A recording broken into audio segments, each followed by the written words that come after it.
Hi, folks. Dr. Letterman here to try to give a couple clarifications about Forum 9 and highlight a few things for you based on your posts. First of all, great discussion. You guys did a wonderful job with a lot of material this past week. And as has been true all along, I'm really impressed with how well you folks are engaging the material. So first of all, a couple just clarifications and comments. Just based on some different comments people made and questions that we had. So just clarification, the Eastern Church does not believe that we can in some way transform ourselves into God's image. It is only the grace of God that can do that. But they do believe that humans have the ability to respond to that grace. You could call it responsibility.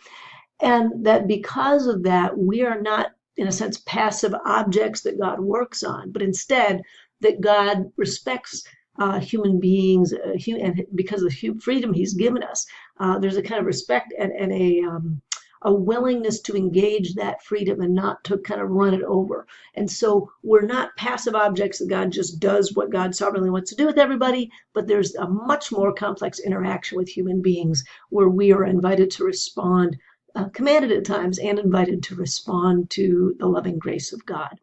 A number of you mentioned icons, and one of you asked a question about, I think it was Brian who asked about, given the Eastern churches, the way they create icons, which is actually pretty tightly controlled. They don't understand icons as simply art, but instead as means of prayer, as you write or pray an icon.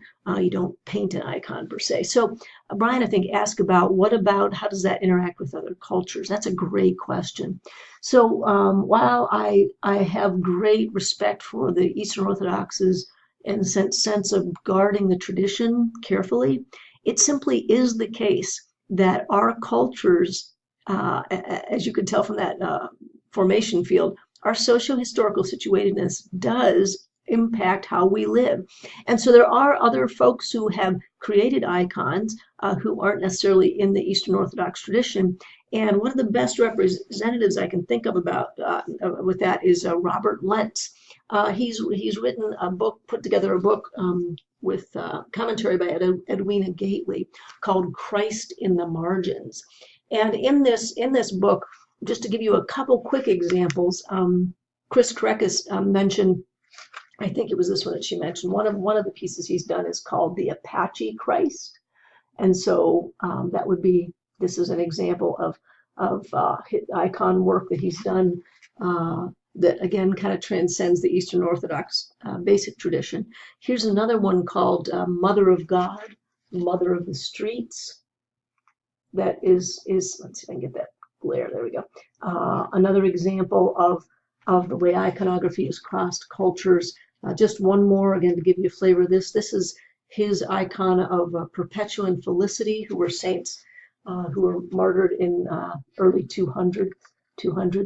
And so just to give you a flavor that there really are, and there's a whole collection of those, but there actually is iconography that gives evidence of having crossed cultural boundaries in some neat ways.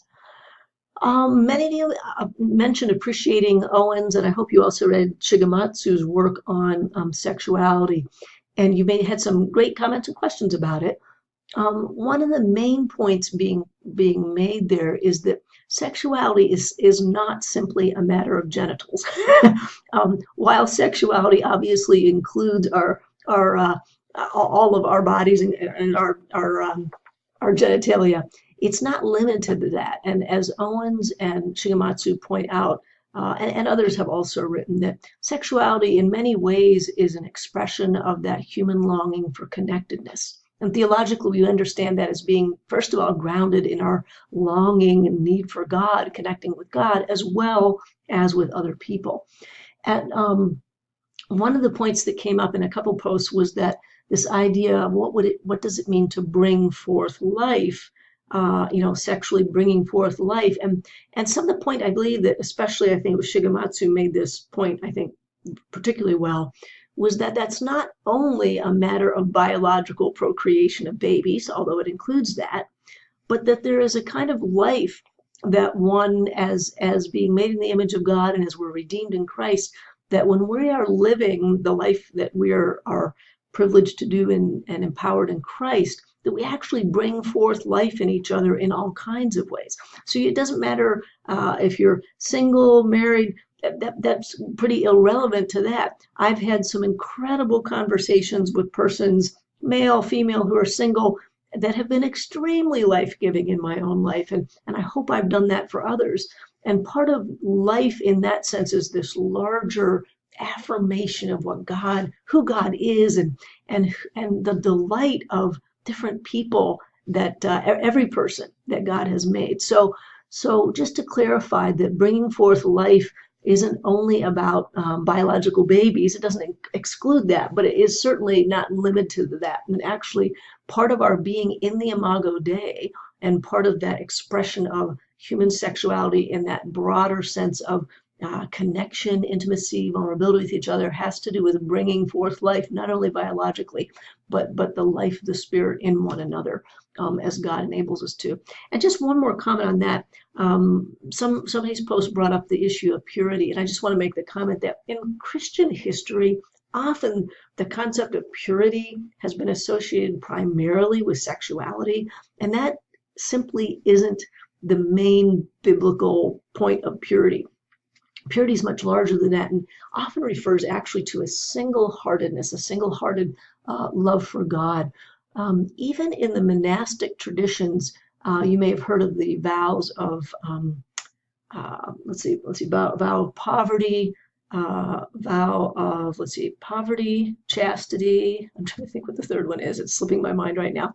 But the vow of chastity doesn't only mean I won't have sexual intercourse with someone. The vow of chastity actually has to do with, the third vow is obedience, actually has to do with the way we respect one another, and we treat one another with loving respect, because we understand that other persons are not objects to us, but they are beloved sisters and brothers in Christ, mothers and fathers in Christ. And so because of that, a chaste relationship toward others isn't merely about not traversing some line of touch or sexuality in the way we typically think of it, but it really has more to do with a deep respect for others, or because we do not objectify them, we don't use people. We understand every person to be, as we are, beloved Imago Dei, who are worthy of respect and of the kind of behavior that honors that in them. Just one more clarification, and that's about Von Kamm's model. You guys did a great job with that. Again, I've taught this for years, and because it's so new, it just takes a while to get used to the languaging and the concepts. But what it lets us do is articulate, lets us get a glimpse of and articulate how many factors actually influence our lives of faith, and how all of who we are is truly involved with that. So just one note I wanted to note here, that so Von Kamm, he actually argues, not so much in the chapters I gave you, but he does argue that it's the fact that human beings have a spirit, what he calls the transcendence dynamic. He would argue that's what makes us uniquely and distinctly human.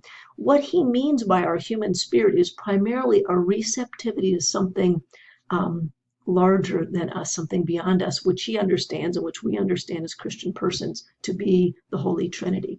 And so that receptivity to the work of God, if you notice the way his model works, all the spheres and dimensions have porous boundaries. They all shape and influence one another.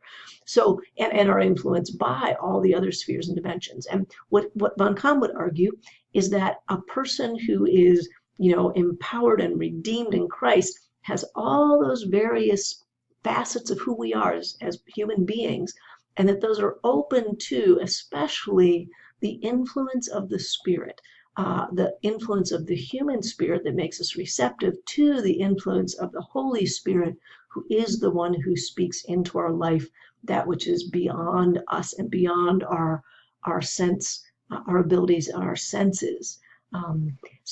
So just to clarify that a little bit, I thought that might be helpful to you. And I thought what's really interesting is that a number of you noted how much, once I prompted you with the question, how much that socio-historical dimension influences so much of the rest of our lives. Or some of you noted how much your intersphere, your relationship with other people, has influenced your life and faith. And that's true. You can actually take any sphere or dimension, and if it's been healthy, you can see how it has interfaced and interplayed with all the other spheres and dimensions, and hopefully has also been open to the influence of God's Spirit and is being fully redeemed. So that's the story with that. So there were lots of wonderful comments. I was just really, really impressed and grateful for what you shared with us.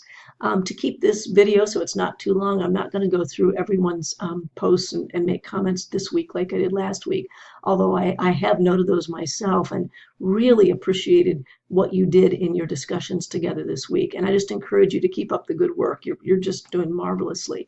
And I can tell you're learning some great things and having some great discussions from and with each other. So thank you for that good work. God bless you. Have a good rest of the week. And I'll say too, before I forget, it was wonderful to see a number of you at the All Seminary Retreat this past weekend. I don't know about you, but I'm looking for how to build the spaces between the logs. If you remember that poem, and actually was in our reading this last week as a class, that poem on fire. That retreat was an opportunity for us to do that. It felt very spacious this year. It felt like the retreat leader, Joyce Lynn Lewis, made space for us to really listen and attend to both our own souls and to what God might be inviting us to. So great getting to see some of you there. Thank you for those of you who were able to come. That was great. And I'll look forward to your retreat reflections, either on that or on your personal retreat in the next week here. But I hope you have a good rest of the week, and I will be in touch later this week when I read your next forum posts. Take care. Bye-bye.